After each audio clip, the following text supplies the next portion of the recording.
Today, I'm being as honest as I can be. There is no one on planet Earth that I would rather have to talk to us about relationships than Joe McGee. He is a relationship expert, and yeah, you can go ahead and give him a hand. Now, I will tell you, he's doing a 3-part series today, so he's already covered in the first service a lot about friendships and how to build friendships and what to look for in a friend, that sort of thing.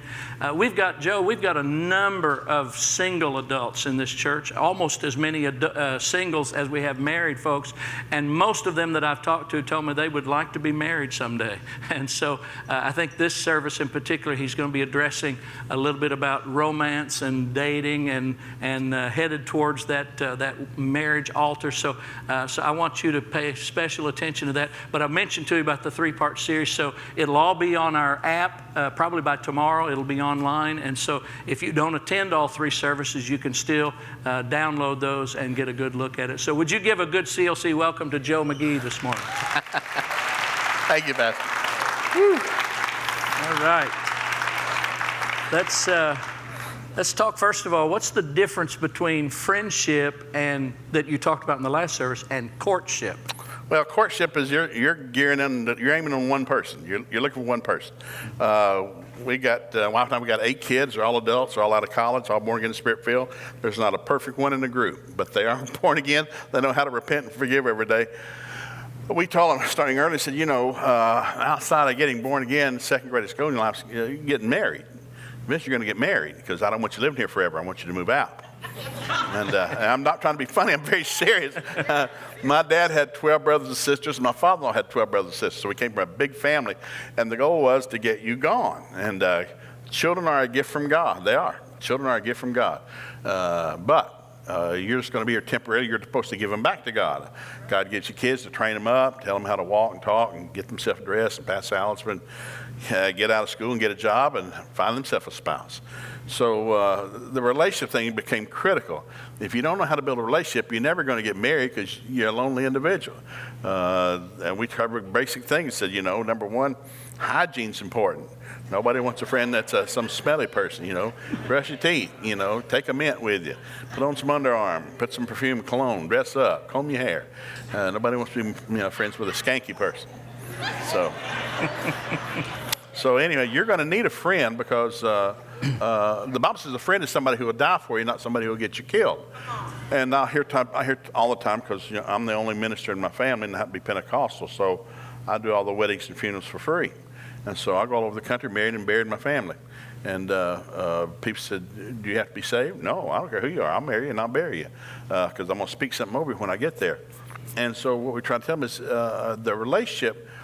God started off in Genesis, and he said this. He said in Genesis, just the very first, right out of the block, he said, it is not good for man to be alone. Mm-hmm. God has not changed his mind. I think 99% of every human on this planet will eventually get married.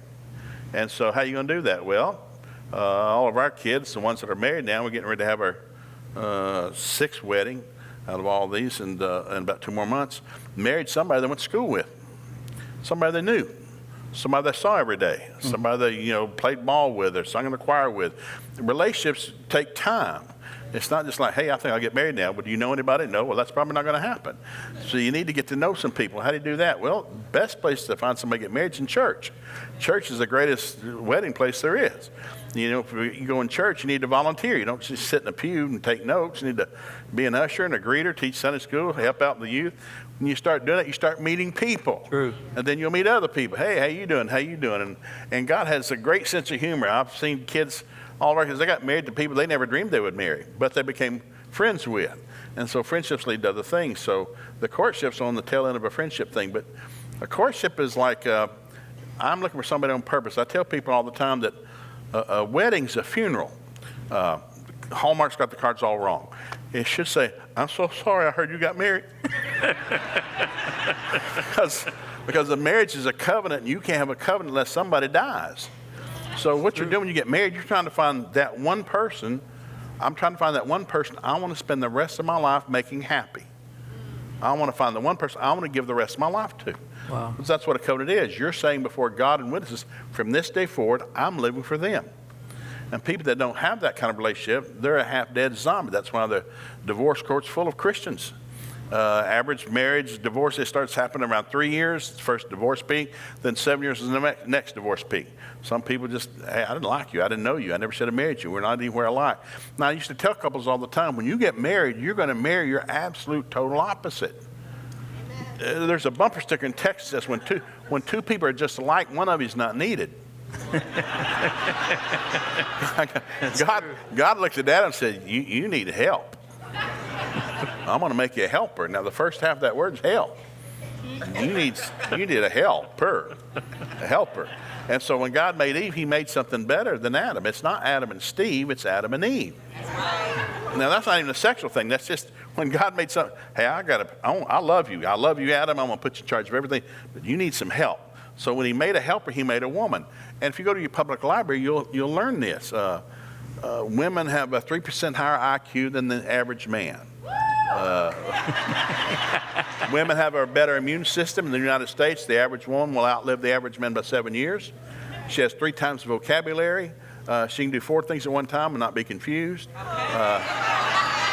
A woman can brush her teeth, pack a school lunch, wipe down the kitchen counter, give instructions to her kids, and not spit on anything. But men have what the AMA calls focus disease. You ever talk to your husband when he's shaving, he'll cut himself. Oh, what do you want, woman? What do you want? And the men don't like doing 2 things at one time. It's the truth. So God puts opposites together. So people, they come all the time. And I had a couple come to me that married 31 years. Came a couple of years ago, and they wanted to get a divorce. I said, we just don't agree on anything. We just don't agree on anything. We never should have got married. And I just sit there and I said, you're perfect for one another. And they thought I was joking because I'm funny a lot of times, but I'm not trying to be funny. It's just I grew up in a big family, so humor was the only entertainment we had. We didn't have a drive-in movie theater. We didn't have a Tasty Freeze. We just had family to make fun of. So we just laughed a lot. And so I said, you're perfect. Opposites attract. Right. You marry your 180-degree opposite. Yeah. And that's got 2 are better than 1. Mm-hmm. Because you see the problem from a different viewpoint. Right. We can never risk good. I don't see what my wife sees. I don't hear what my wife hears. We hear it different. There's wisdom in a multitude of counselors. And so when you start doing the courtship thing, what are you looking for? You're opposite. Mm-hmm. But what are you doing? I need to listen to God because God's a good matchmaker. Yeah. You know, you got couples throughout the Bible, the good, the bad, and the ugly. Mm-hmm. When God matched up, it lasted and it was real good. Then you got to do that on your own. You know, you get Ahab and Jezebel. That was a bad one. You know, Ruth and Boaz, that was a good one. And so there's courtship involved, getting to know one another. So courtship, what are you doing? I'm looking for a spouse. What are you looking for? I told all my kids, look, I never believed in dating. I still don't believe in dating. Dating's a new thing. It's only occurred in this last century.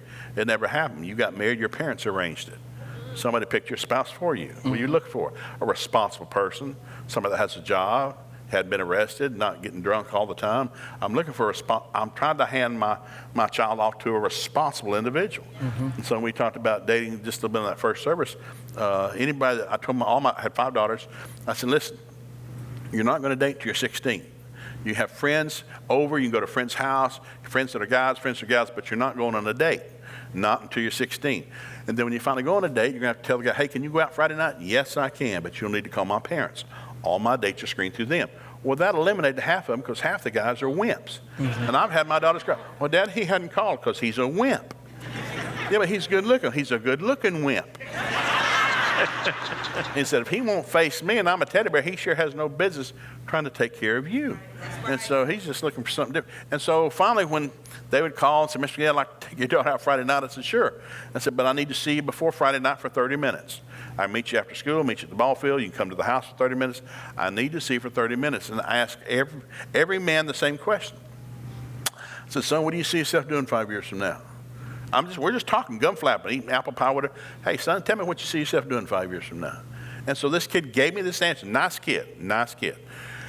Well, as soon as I got out of high school, I'm getting him a job at the new McDonald's down there in Bixby. I'm going to get a Ford F-150 pickup, a Beretta 300 shotgun, and a new hunting dog. That was his 5-year plan. And that was a great plan. I said, well, son, you need to have another piece of apple pie. And I slid it on his plate because that's all you're getting at this house. Because we raised our daughters up to be helpmeets to men going somewhere. And I'm fully confident that the vision you have, you can get there all by yourself.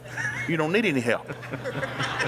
Now, he eventually got married, and there was a nice girl from school, but my daughter didn't marry him. I said, You need a guy with a vision. Where are you going? Because if you have a vision, first thing God did for Adam, gave him a vision. What are you going to do? Take dominion, subdue, rule, reign, get busy.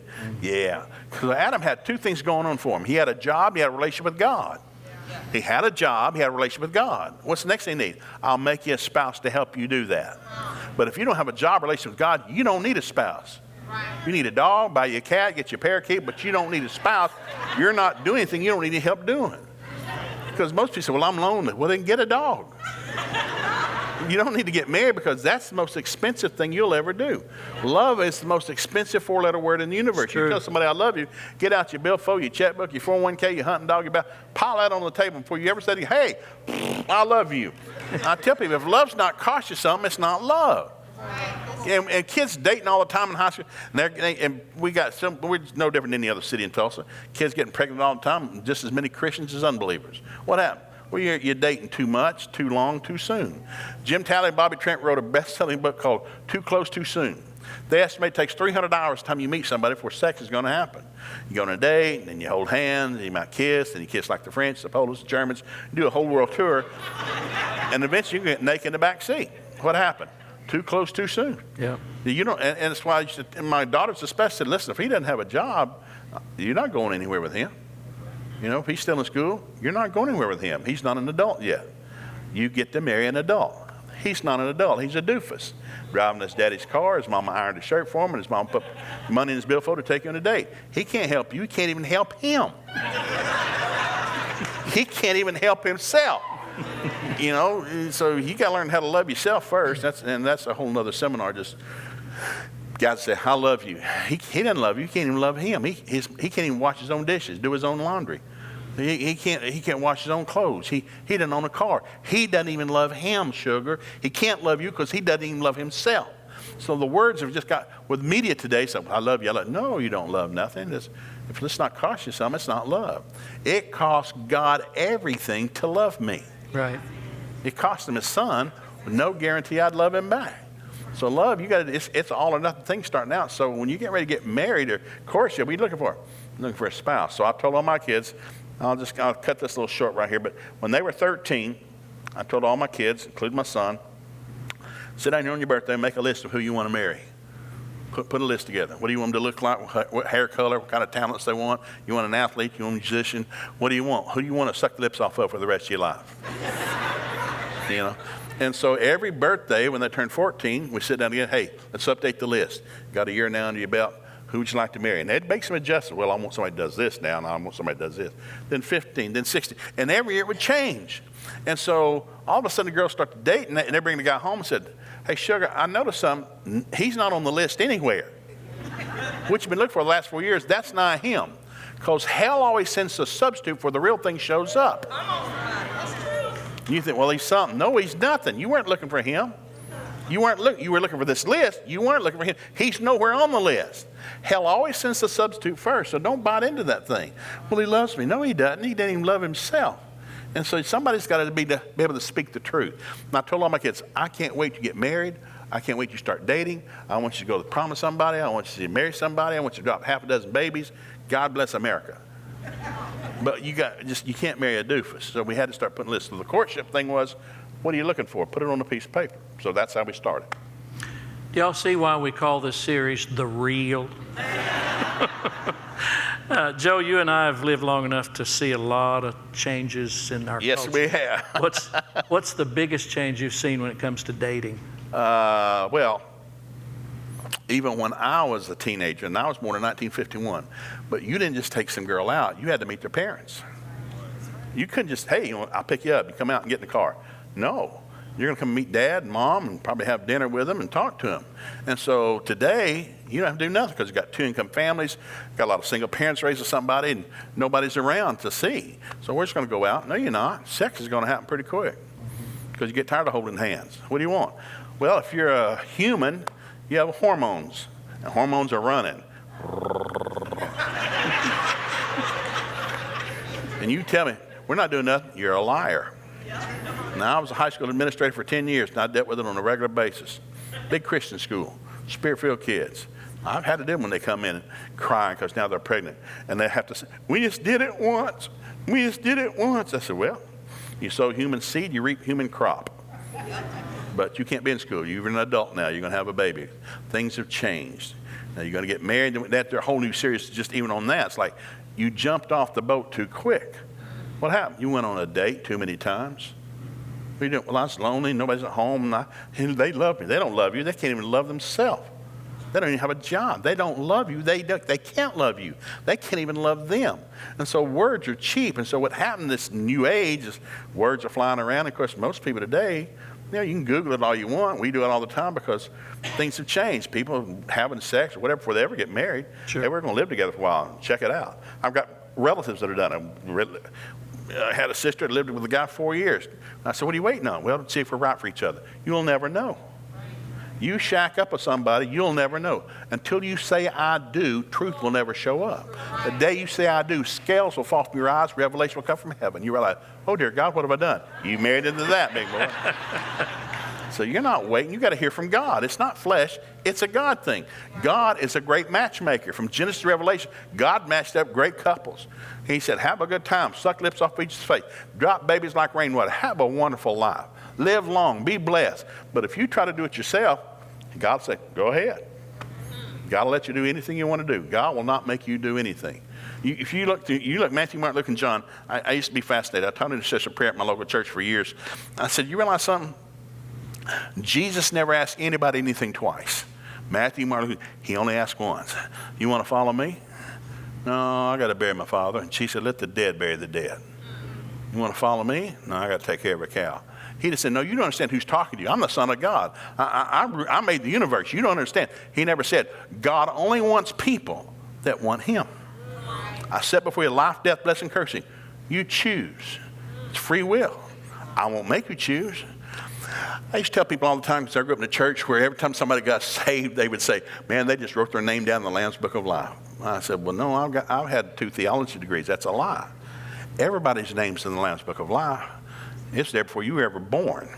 There are books in heaven. Before your mother met your father, your name was in a book. God saw you coming. God sees the future. He saw you coming. Now, he won't make you get saved. That's why there's 8 scriptures in the New Testament about your name being blotted out, not written down. Eventually, some people choose, I don't want to go to heaven.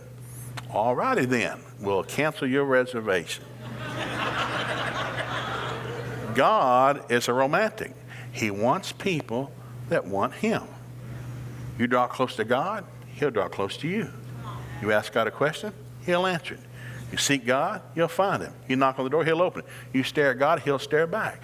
And I remember I had people come out of intercession prayer, and they would talk about, I just don't understand where God is. I said, well, have you prayed? Well, I've cried a lot. I said, God's not moved by tears. God's not the Salvation Army. Tears don't move God. Only faith moves God, right. And faith is in his book. If you're not quoting the book, God won't move. God watches over his word to perform it. So when you start to get romantic, you want a spouse, God wants you to have a spouse more than you want one. He wants you to fall in love more than you want to fall in love. He wants you to get married more than you want to get married. Sure. He's got a really good plan, but he won't make you listen to him. You listen to God, and God will match you up really good. It'll be above and beyond all you can ask or think. Now, listen, I got normal kids that were normal. I have 2 kids that lost their college scholarships, took a year to get them back. I have a kid that lost his driver's license because he drove too fast, and his mom, he's a senior in school. He's an all-state linebacker and an all-state team for football, but his mama has to drive him to school his senior year. Why? He drove too fast. And I told him, I said, son, I told you, if you don't listen to us, there's higher authority that'll help you. And if you don't listen to them, there's a higher authority. They'll make you eventually. God loves you. The Bible says judgment starts at the house of God. If you don't know what's right, God's got somebody that loves you enough to make you do what's right. And so my son, when he got his license back, that's been 8 years ago. He's not had one speeding ticket in 8 years. It just slowed him down. His mommy driving him to school. That big, bulky linebacker. What's your mom bring? Yeah, mama's driving me to school. That's real humbling. That's all for that. Joe, how do couples keep their relationship within godly boundaries? We came with a book. We came with a book. I was an engineer for years, and I loved my job, and so I'm working as an engineer in Sykes, Missouri. And I get a call at 2 o'clock in the morning. We bought a new rod breakdown machine. Big machine, feeds the whole plant. Plant's older than snot. It had been closed for years. They built airplanes during World War II, and it had been closed for 30 years. We moved from Jewett City, New Jersey to the middle of America, trying to fit a better workforce. Bought this old plant, so it's working pretty good, but man, we're having to repair everything. So we bought this machine to feed this whole plant, big copper rod. And it's a big old machine. It's about 12 foot by 30 foot by 18 foot. And so when we bought it, now I'm the engineer. When we bought it, it came with a book, but nobody read the book. They just installed it and plugged it in. And they've been running it for 2 weeks, and all of a sudden one night it stopped working. So they called me, Joe, we've got to get in here. The rod break, it's not working. It feeds the whole plant. If that thing didn't get working, we're going to be laying people off here in a week. And so I come in, and the plant manager's there and the engineer all there, and I said, okay, have you done this? Have you done this? 90% of the time in my 10 years as an engineer, I would get to this point. I said, well, where's the book? They said, what? It came with a book. You buy a lawnmower from Sears, it comes with a handbook. You buy a sewing machine from Singer, it comes with a handbook. You buy a pickup truck from Ford, it comes with a handbook. The multi-$100,000 machine came with a handbook. Where's it at? Well, it took 30 minutes to find it. It was in the foreman's office, still wrapped in plastic. So I'm there, and it's about 2 o'clock in the morning now, and it's summertime, mosquitoes flying in the back doors. So I go to the back. Every handbook has a troubleshooting section in the back. Now, I'm an engineer. They think I'm doing algebraic equations. I'm looking for the troubleshooting section of that back. I'm not making this up.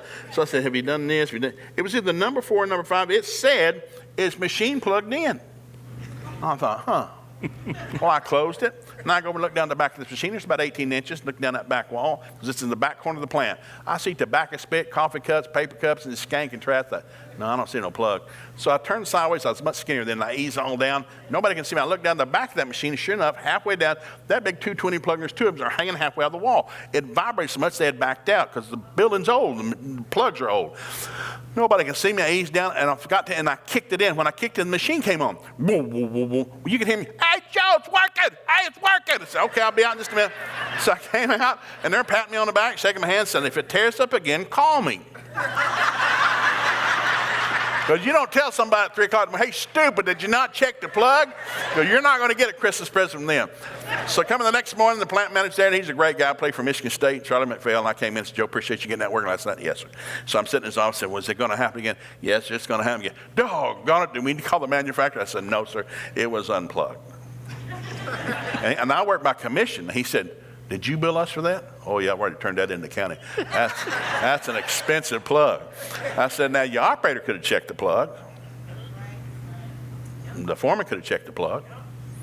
Supervisor could have checked the plug. But I checked the plug. And I'm expensive. But I bet you I never have to check that plug again. We all came with a book. Volume 2's not coming out. God's hanging with volume 1. It's all on relationships. Everything. Genesis covers 2,500 years. Just Genesis. The New Testament covers 70 years. God got real quick, right to the point with his son. He told us how to live. He said, I set before you life, death, blessing, curse. You get to choose. What kind of life you want? Well, I want a good one. Well, then you got to do by the book. Right. You can't do what you want to do when you want to do it. I've given you a book to help you live a long, prosperous, happy life. Have a good time. Make a good run at it. I said, but it comes by the book. And then you need to fellowship with the saints. You need to be in a local church. 2 most powerful things on this planet are this book and you. It's true. 2 things are going to last forever. This book and us. Right. We'll last forever. Everything else around us is going to disappear one day. Right. We last forever. Mm-hmm. So when you start putting priorities in life, this book better be part of your daily life, and humans better be a part of your daily life. Otherwise, you'll be one lonely, messed up individual, griping, well, this life's no good, and it's just not fair, and, you know, I had a crummy teacher. My daddy left my mother, and my mother didn't love me. My teacher wouldn't pass me. My coach wouldn't play me. My dog bit me, and my wife left me. And everybody's got some stupid, thumb-sucking excuse. That's why their life hadn't gone good. No, you came with a book. You got to read the book. And nobody reads the book. So I tell people, get in the book. They're free. The Gideons will give you one. And just go to Proverbs. Just read a proverb a day. It'll change your life. So when we start talking about, what are you looking for? A spouse. God wants you to have a spouse. He didn't want you to be lonely. And I've had people in my life. We got big families. 90 years old. Never got married. Well, I wish I got married. Well, why didn't you? I don't know. Well, that's because you were selfish. You only thought about yourself. I mean, me and I. Now you're a lonely old codger. You lived in some home somewhere on government money. And you're eating that old nasty macaroni and cheese. It's not Kraft. It's the skanky stuff. Because you didn't want to build a life. You just want somebody to give you one. I want somebody to give me a life. No, you don't. You know, in our these books, these are two great books. These are on our table out there. This is a commercial. God knows how to raise your kids, and if you don't, he put it in a book. You can read it. You don't find a great marriage, you build one. Nobody gets lucky and marry somebody nice. You're going to marry somebody that's got flesh, and they're going to go stupid on you. Yeah. We watch too many. I'm going to be in love forever. No, they're going to go stupid on you.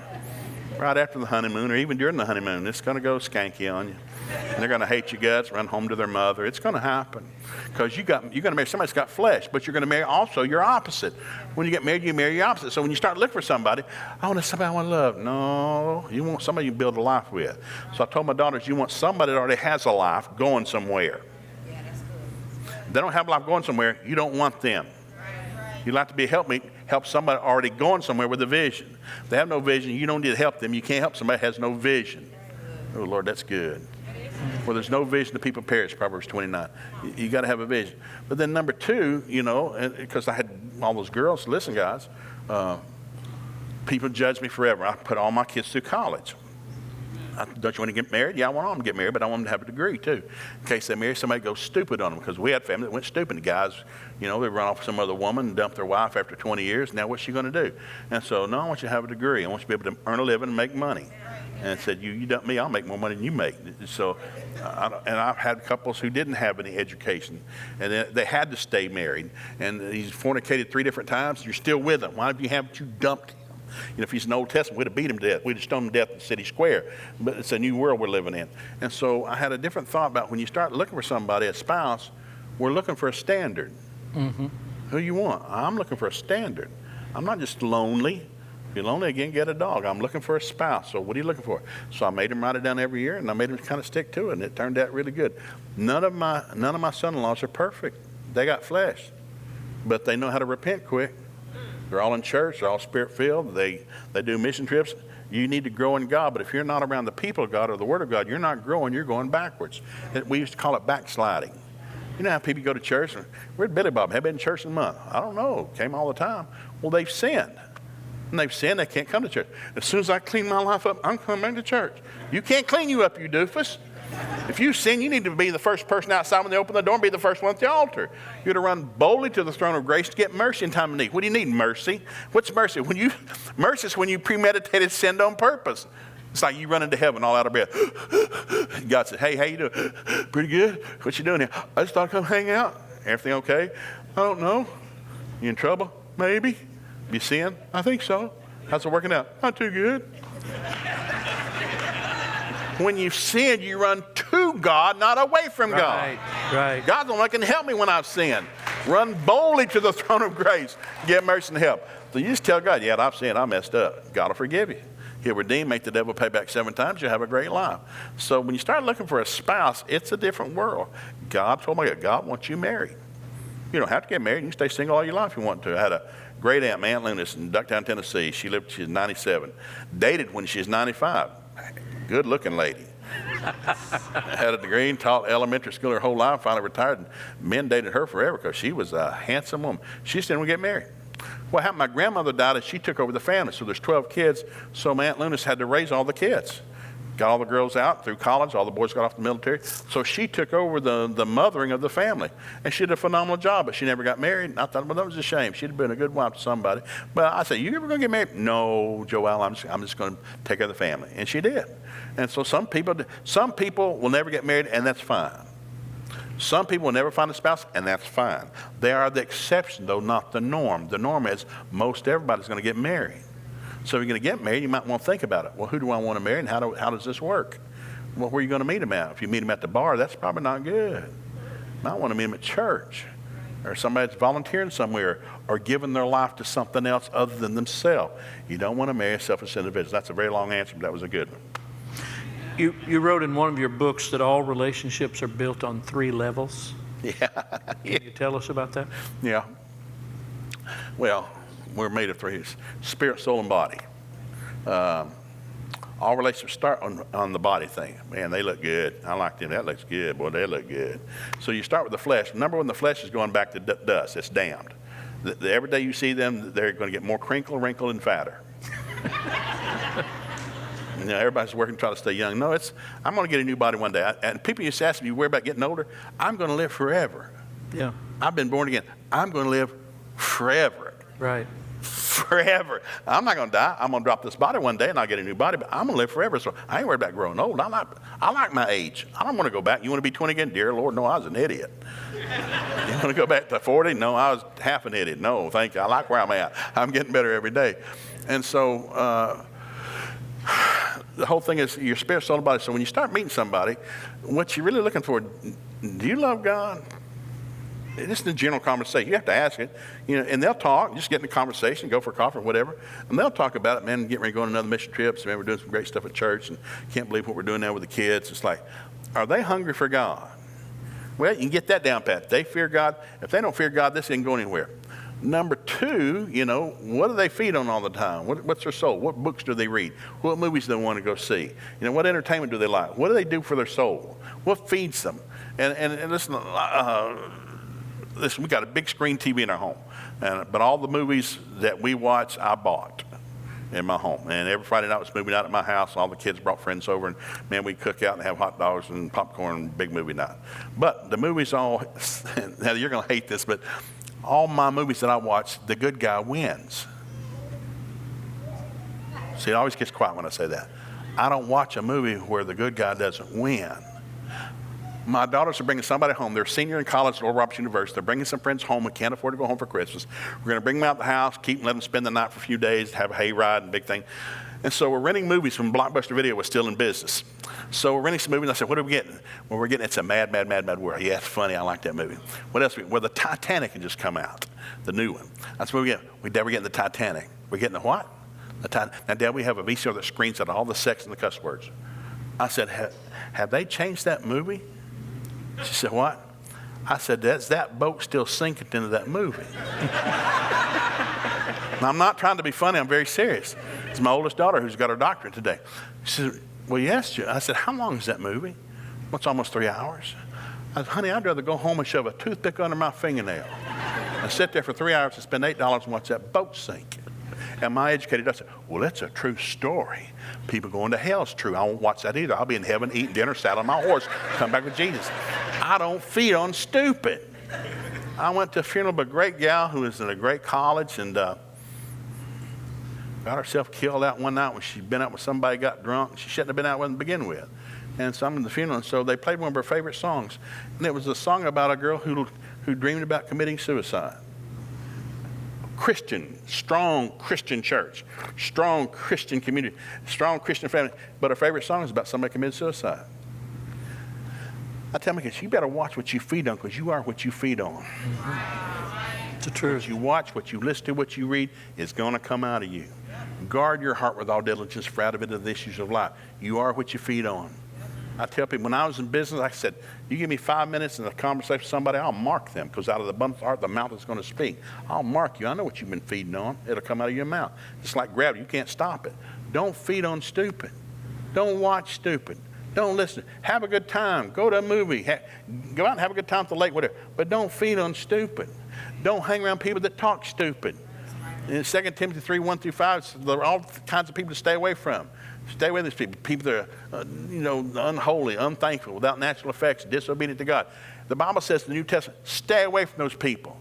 Don't hang out with them. Don't eat lunch with them. Don't invite them over. It's a command in the New Testament. Now, we're a Christian. If somebody's thirsty, I'm to give them water, regardless of what you're doing. If you're hungry, I'm to feed you. If you're in prison, I'm to visit you. If you're sick, I'm to nurture you back to health. But I'm not to spend spare time or eat lunch with you. Watch out who you spend your spare time with, because that's who you're going to become like. And you got to guard that. It's a guarded thing. So in the relationship thing, what are you looking for? A spouse? Who are their friends? Tell me their top 3 friends. Who do they hang out with? Because we did it when all my kids were in high school and college when they got married, found their spouses. I said, of course, we had a smaller community, I could know. Who are their friends? Who do they hang out with? What do they do on the weekend? Well, they hang out with these people. Well, that's all right. Nobody's perfect. But if I found some of their deuces hanging out and getting drunk, snorting dope, and stealing stop signs somewhere, that's an idiot. Going nowhere. That's a show-off. Hey, look at me. I can peel my tires out of a red light. Well, those aren't your tires. Those are your daddy's tires. You pull up next to, I've done it before. Pull up, get gas in my community, get gas. And we were there one day, and I had two of my daughters, the college grads, filling up the Suburban. All of a sudden, this kid pulls in, big gas station. Pulls in, he's got a little pickup truck, lower down on the ground, got neon lights under it. Looks like a spaceship. It's just a little white pickup truck. I don't know how many speakers in that thing, but my windows are rattling over here. And so I'm pumping gas, so I just leaned up against the Suburban. I stared at him and said, Dad, quit staring at him. He's going to see you. No, he wants me to look. That's why he's doing it. He wants me to look. So I kept looking funny, looked at him. He went, I just made his day. Look, believe it or not, I was alive when Elvis was alive. We put bear grease in our hair, curl cigarettes up in our sleeve, curl our lip up. Hey. We cut the muffler off our cars. What is that? That's a 5-year-old doofus who doesn't know who he is. He's trying to show off. Please look at me. I don't know who I am. That's not who you want to marry, sugar babe. It's not. Another question? We're down to the last 2 or 3 minutes. Yep. So why don't you just tell us whatever's on your heart for 2 or 3 minutes. God wants your kids to get married. He wants you to get married. Start with a list. God said he'll give you the desires of your heart. Right. What do you desire? There's nothing wrong with it. What do you desire? Well, I'd like to marry a tall guy, a short guy, or a rich guy, or a poor guy. Put it on a list. Well, I think I'd like this. I want a guy who's a heart for mission. Well, good. Find you somebody. But you're going to have to get around some missionary people. Put a list together. What are you looking for? And start praying about it. Father, I think I'd like this. God said he'd give me the desires of my heart. If something like this is not right, God will talk to you. You'll just wake up. No, I don't want that anymore. I want this. And you'll change it. But start with a list. Put something on a piece of paper and start thanking God for your spouse. You got to pray for your spouse before they ever show up. Good. Lord, thank you for my spouse. Thank you for saving them, the Holy Ghost. Give them good friends. Keep them healthy with long life. You're going to satisfy them. Give them good friends in their life. They'll strike iron with them because they grow up. Start praying for your spouse before you ever meet them. Don't play the roulette wheel. Well, I hope they show up. No, they're not going to. Only doofus are going to show up. But if you'll start praying, God will move. Angels will flap wings, and they'll come across your path. Because your perfect spouse is alive right now on this planet. I don't care how old you are, how long you've been living. They're here now. They're probably here in the church now. Where are they at? Well, you start putting a list together, and all of a sudden the veil will unfold, and they'll just show up. Well, you've been in church all? I didn't know you went to church here. Yes. And so 2 of my daughters married that. They married people they were in school and didn't even know them. But they're married to them now. It worked out really good. Dropping grandbabies like rainwater out of heaven. Praise God. So that's it. Good. Put a list together. Do you appreciate the wisdom you heard from Joe McGee today?